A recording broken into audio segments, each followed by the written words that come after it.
আইপিএলে প্রথম ধাপে আইসিসির কাছে যে দলটি পাঠিয়েছিলেন বাংলাদেশ, সেখানে ছিলেন মোহাম্মদ সাইফুদ্দিন।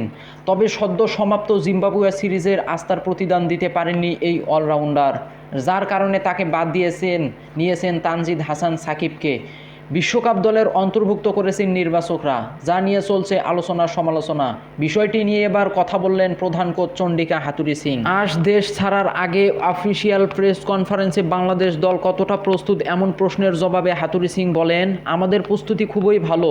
চট্টগ্রামে আমরা প্রস্তুতি ক্যাম্প করেছি, এরপর জিম্বাবুয়ের বিপক্ষে 5টি ম্যাচ খেলেছি। কিছু জায়গায় হয়তো আরও ভালো করার সুযোগ ছিল। টি-20-র প্রতিটি ম্যাচে ভিন্ন ভিন্ন চ্যালেঞ্জের মুখোমুখি হতে হয়, তবে সব মিলিয়ে প্রস্তুতিতে আমি বেশ সন্তুষ্ট। সাইফুদ্দিনকে না নেওয়া প্রসঙ্গে হাথুরুসিং সিং বলেন, আসলে আমরা সাকিব ও সাইফুদ্দিন দুজনকেই সুযোগ দিয়েছি, তবে সাইফুদ্দিনের তুলনায় সাকিব জোরে বল করতে পারে, যেটি কাজে দিবে আমাদের। চাপের মুহূর্তে সাকিব যেভাবে বোলিং করেছে তাতে আমরা মুগ্ধ। সে অনেক দিন ধরেই দলের সঙ্গে আছে, সে বিষয়ে বিবেচনায় নেওয়া হয়েছে সাকিবকে। ধন্যবাদ।